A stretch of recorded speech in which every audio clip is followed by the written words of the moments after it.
Hi everyone, and welcome back to the Shanna show. So it's been a little while since I've done like a bookish related quiz, so I figured why not do something about figuring out what to read next. And maybe it's just because of bookish content creators I'm following and engaging with and watching their videos. I haven't been using Instagram a lot recently, so I mainly use it for my crochet stuff, but the other accounts that I have, my personal one and then the Bookstagram one that I haven't been using those as much anymore because anyway, but I'm still trying to find new ways to interact with books and engage with books, and I have been trying to use BookTube a little bit more.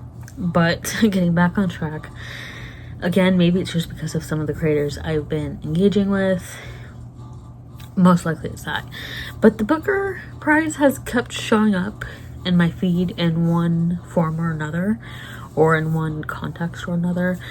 And a few of the creators that I have watched their videos of, they have done this quiz: which book from the International Booker Prize 2025 Longlist should you read first?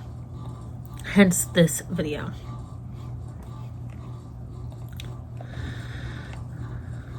So if you don't know what the Booker Prize is,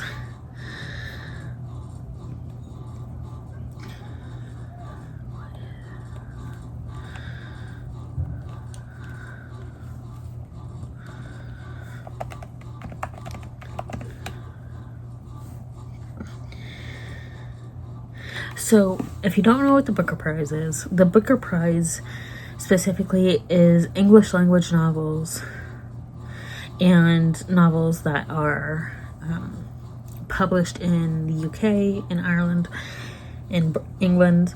And then there's the International Booker Prize, which includes novels that are translated into the English language. So again, I have been wanting to do more international books, more translated works, so here we are. Now, to take the quiz, okay, I am going to be reading along with it, but I'm not going to do a screen recording like I have done with similar videos, just because I have not figured out how to do the one image or like one video on top of the other like I've done before. I haven't figured out how to do that on my phone. Anyway, I'm just in a situation where I need to edit on my phone, and do it in the quickest way possible. But getting to the quiz, what do you look for in a work of translated fiction? Now, I have not read a lot of translated fiction. I know I've read some, but I have not read a lot. So let's see. Excuse me. So the options are a book with an urgent edge, topical, current, and thought-provoking, a book to help me escape the modern world, or a book with sharp observations about the past. For me, it's like kind of between the bottom two. I'm going to do the bottom one, a book with sharp observations about the past. Which of these films would you watch first? Love Lies Bleeding, Cloud Atlas, Walt with Bashir, Run Lola Run, The Florida Project, The Substance, The Old Oak, Still Alice, The Father, Before Sunrise, Women Talking, Carol, or Lost in Translation. There are 10 questions in total. I haven't watched any of these. I've heard about some of these. Let's see. Love Lies Bleeding.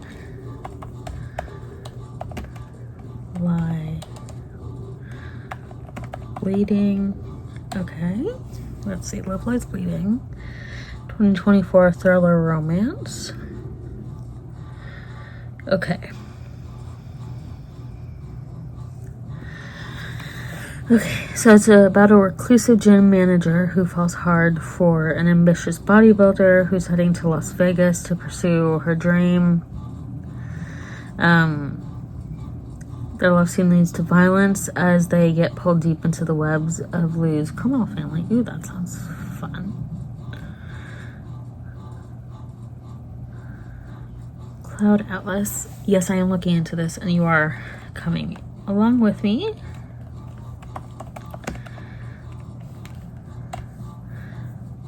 Like, I know a lot of movies, but like all of a sudden I'm like, I don't know what any of these are.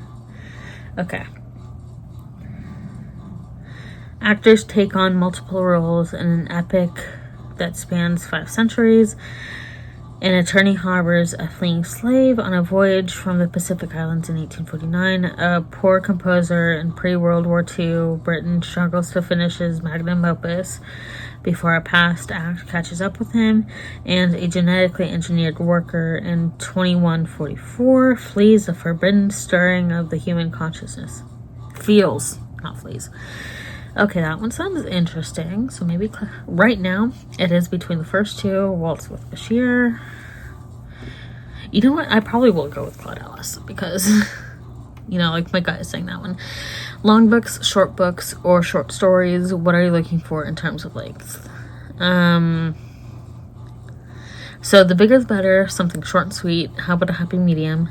Actually, I'm all about a short story. I'm going to say how about a happy medium? Because it's like, I've tried short stories and they are hit or miss for me, but I really do like the concept of short stories. I like longer books, I like shorter books. It really depends on the execution for me. Okay, so the most interesting stories are set, in a big city, among close friends and family, in a small claustrophobic space. Nope. Well, maybe.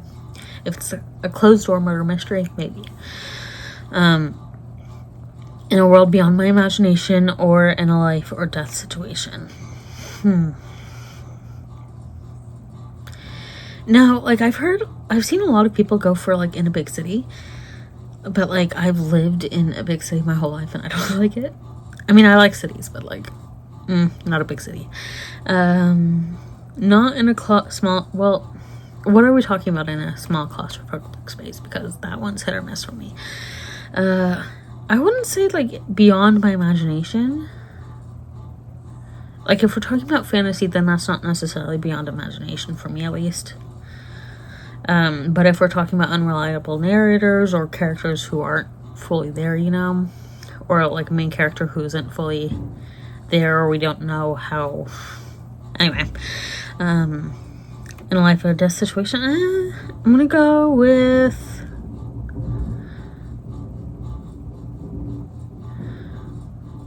I'm gonna go with among close friends and family. So, which genre do you often gravitate towards? Something with a spot of romance, a read that's going to make me laugh out loud. I love an emotional family drama, and not so much. Ooh. I really try not to sneeze on camera, but whatever at this point. A tragedy to pull at my heartstrings. A speculative fiction is my thing. Sci-fi, something dystopian or mind-bending. I prefer sharp, biting satire. I'm going to just knock out the bottom two, not those ones. Satire can be good, and satire has its place, but it's not necessarily something I gravitate to immediately, or at least it's not something I knowingly gravitate to. Same thing with sci-fi. Speculative fiction, not so much. So it's from, like, the thing is for me, it is kind of in between a tragedy to pull at my heartstrings and something with a spot of romance. For me, it is very literally that, a spot of romance. I don't want something overwhelmed in romance. I'm gonna go with that one, though. Okay, what's this? Oops, went too high. There we are. Do you want a book to make you laugh, make you cry, blow your mind, teach you something new, make your heart soar, or give you chills?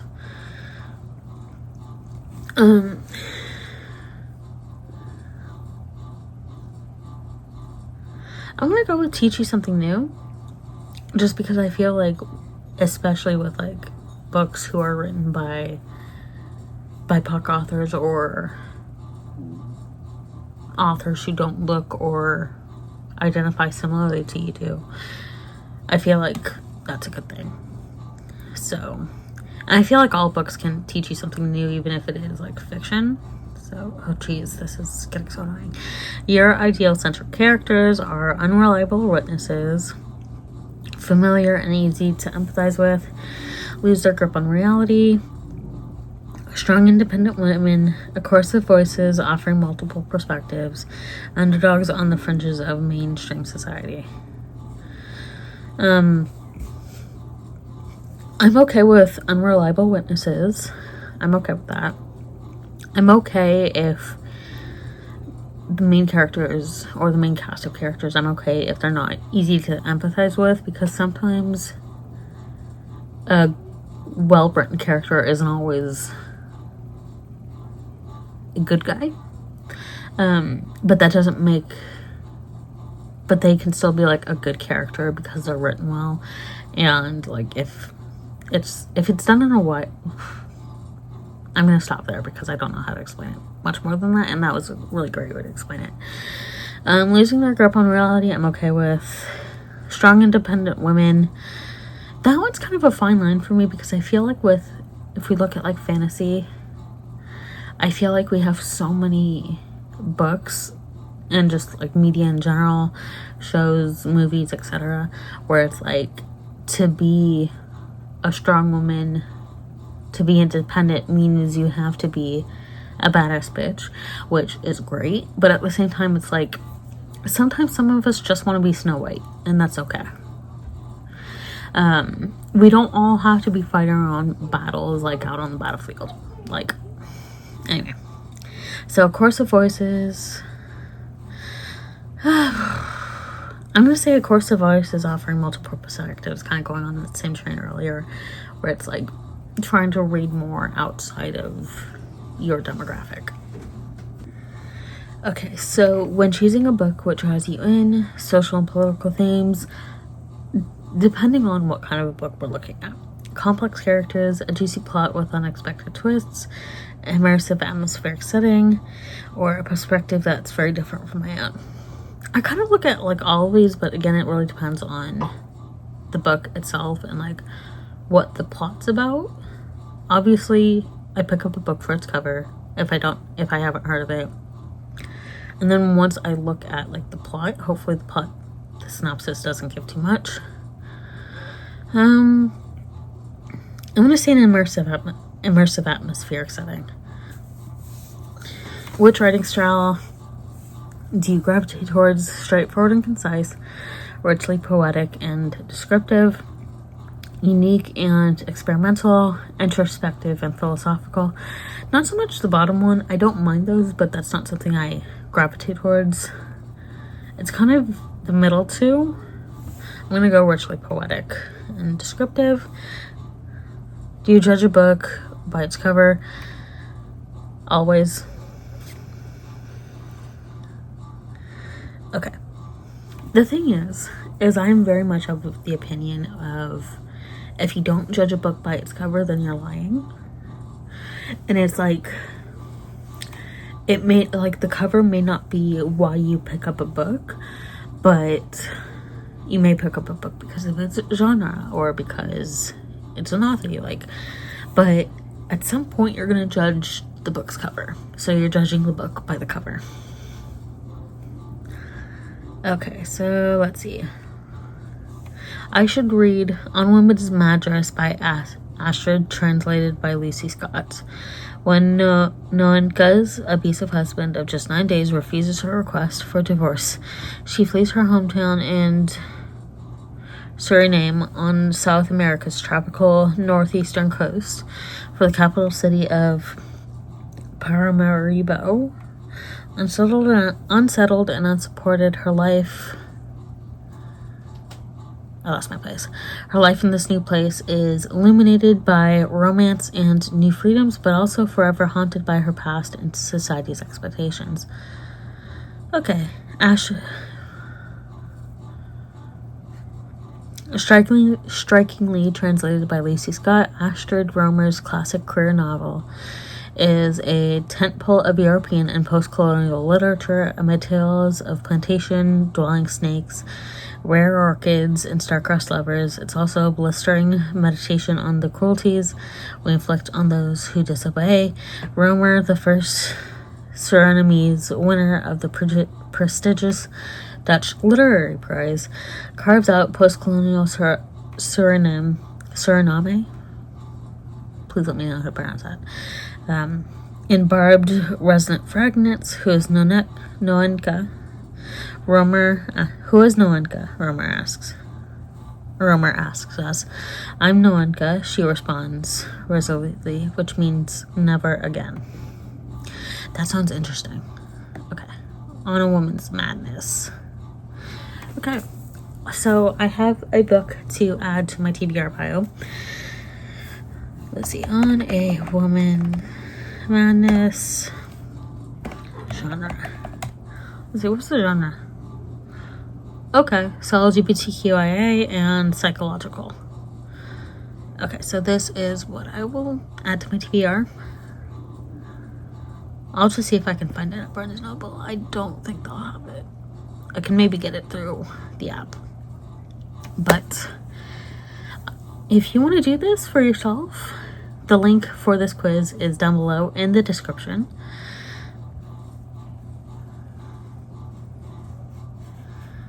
Sorry, I got distracted for a minute. The link is down below in the description. Let me know what you got, and if it's something you would want to read, and if it's added to your TBR or not. Thank you all for watching, and I'll see you all in my next video.